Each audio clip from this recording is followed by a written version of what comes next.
네, 언론인 여러분 반갑습니다. 그동안 고마웠다는 인사로 제 말씀을 시작해야 할 것 같습니다. 돌아보니 지난 2년이 하루도 그냥 지나간 일이 없었던 것처럼 느껴집니다. 그만큼 복잡하고 큰 일이 많았는데 취재하고 보도하시느라 언론인 여러분들이 모두 고생 많으셨습니다. 이제 임기를 하루 남겨두고 있습니다. 여야 갈등이 아주 가파른 가운데서 임기를 시작했습니다.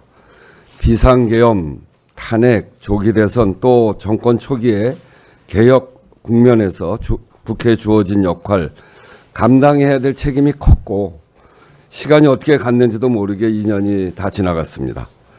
어느 때보다도 복잡하고 중요한 시기에 국회의장으로서 일할 수 있어서 큰 영광이었습니다. 그야말로 격변과 격동의 한가운데 한복판에 있었던 것 같습니다. 갈등과 대립도 컸지만 그런 가운데서도 적지 않은 변화, 성과를 만들어 오지 않았나 생각합니다. 임기를 시작하며 의욕적으로 세운 계획들이 있었는데 역정 과제를 94.9% 달성을 했습니다. 참고 자료를 보시면 알 수 있을 겁니다. 몇 가지로 정리해 볼 수 있을 것 같습니다. 역시 첫 번째는 12.3 비상계엄에 맞서서 민주주의를 수호하고 헌정 질서를 회복한 것입니다.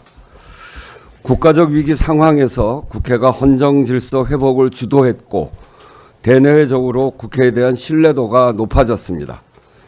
국회 역사에서도 의미 있는 변화였고 저로서도 큰 보람이었습니다. 계엄 해제뿐만 아니라 그 후 조기 대선까지가 아주 험난했습니다. 전례 없는 일들이 많다 보니 헌법 해석의 공백에 부닥칠 때마다 신중하고 치열한 판단의 과정을 거쳐 대처했습니다. 대체로 큰 흠결 없이 틀리지 않은 판단을 했다는 것이 이후 헌법재판의 결과를 통해서도 확인되었습니다. 뿌듯한 점입니다. 비상계엄이 국제사회에 준 충격을 완화하고 대외 신인도를 높이기 위해 의회 외교에 집중적인 노력을 기울였습니다. 친서도 보내고 초당적인 특별 방문단도 파견하고 접견도 대폭 늘렸습니다. 한국 상황을 이해하고 안심시킬 수 있었다는 반응이 많았습니다. 비상계엄 해제 바로 다음 날부터 조기 대선까지 제가 직접 만난 각국 지도자와 주요 인사만 72개국 101명입니다. 그렇게 쌓은 신뢰가 이후 해외에서 우리 기업들의 애로사항을 해결하는 데도 도움이 됐고 큰 성과를 낼 수 있었습니다.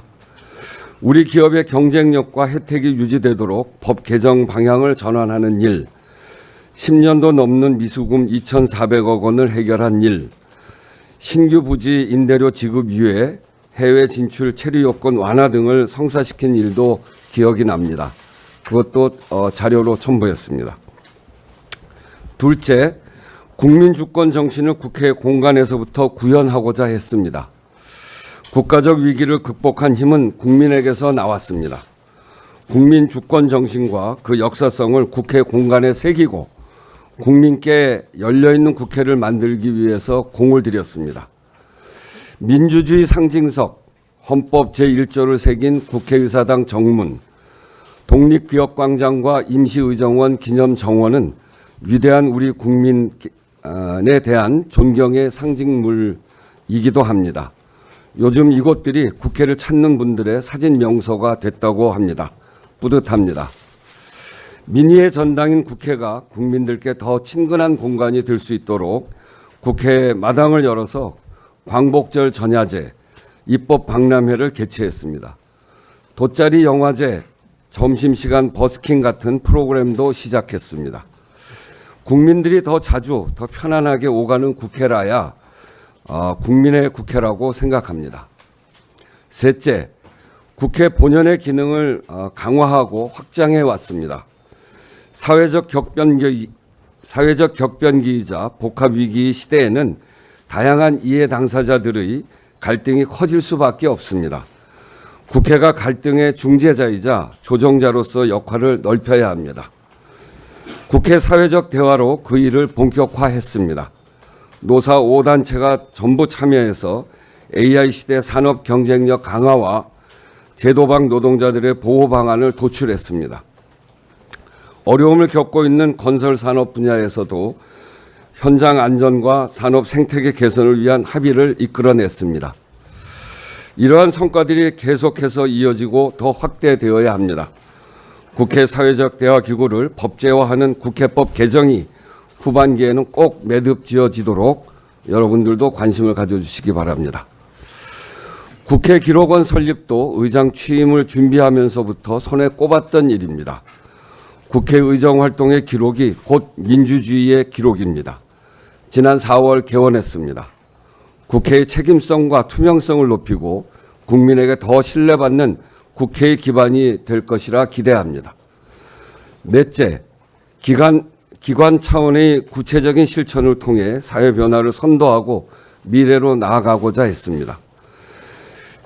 기후국회 비전을 세우고 기후위기 대응을 전면화했습니다. 국회 기후특위에 실질적 입법 권한을 부여했고 국회가 먼저 탄소 중립을 실현하는 2035 탄소 중립 로드맵을 마련했습니다. 국회 어린이집부터 아리백을 실천하게 됩니다. 국회 세종의사당 청사진을 국민께 공개하며 기후위기 시대에 대응하는 상징, 국가균형 발전의 새 시대로 가는 상징으로 큰 걸음을 뗐습니다. 노동존중 사회, 장애 친화적 사회로 가기 위해서 국회에서부터 모범적 사용자로 거듭나고자 했습니다. 수어 통역사와 국회 방송 작가의 직접 고용을 추진했고 장애인 고용 확대와 시설물 접근성을 강화했습니다. 개헌이 성사되지 못한 것은 정말 아쉽습니다. 그러나 새롭게 큰 흐름은 만들어졌습니다. 국민투표법을 개정해서 절차적 걸림돌을 해소했고 성사 가능성을 높이기 위한 새로운 접근을 제안했습니다. 국민적 합의가 높은 것부터 시작하는 단계적 개헌에 국민적 공감대도 넓어졌습니다. 후반기 국회에서는 반드시 개헌 특위를 구성하고 결실을 볼 수 있도록 언론의 역할도 기대합니다. 다섯 번째, 꼭 필요한 입법을 진전시켰습니다. 20일의 전반기 국회 법안 처리율 30.2%는 국민들 보시기에 부족한 성적표입니다만 내용을 보면 의미 있는 성과도 적지 않습니다. 전세사기 특별법, 노란봉투법, 가맹사업법, 생명안전기본법처럼 국민의 절박한 요구가 쌓여온 법안들도 있었고 상법, AI 기본법, 반도체 특별법처럼 나라의 미래 경쟁력을 위해서 꼭 필요한 법안들도 처리했습니다. 법안 처리 과정에서 진통이 큰 적도 많았습니다. 다만 반걸음이라도 앞으로 나아가야 한다고 판단했습니다. 여야 합의를 중시하되 마냥 기다리기보다는 적극적으로 중재안을 제시하고 교섭에 직접 참여하기도 했고 그래도 안 될 때는 민심의 요구를 깊이 고심해 결단하기도 했습니다. 18년 만에 개정한 국민연금법처럼 의장의 중재가 여야 합의로 이어진 때도 있었고 전 정부에서 최혜병 국정조서나 최근에 국민투표법처럼 의장이 본회의 처리에 나선 때도 있었습니다. 압도적으로 많았던 무제한 토론도 주어진 조건 속에서 하나씩이라도 매듭을 짓기 위한 과정이었습니다. 그러다 보니 국회의장의 중립에 대한 여러 말씀도 있었습니다. 만약에 중립을 여야 양편의 가운데서 가만히 있는 것이라고 한다면 앞으로 국회는 점점 더 어려워지게 될 것이라고 생각합니다. 여야 갈등이 점점 더 일상화되는 상황에서 쉬운 길로만 가거나 아무런 진척도 없을 수도 있습니다. 국민이 원하는 국회는 문제를 해결하는 것입니다. 우선은 여야 합의가 가장 중요합니다만 어떻게든 민심의 방향으로 해법을 찾는 것이 지금과 같은 정치 구조에서 국회의장의 역할이라고 생각합니다.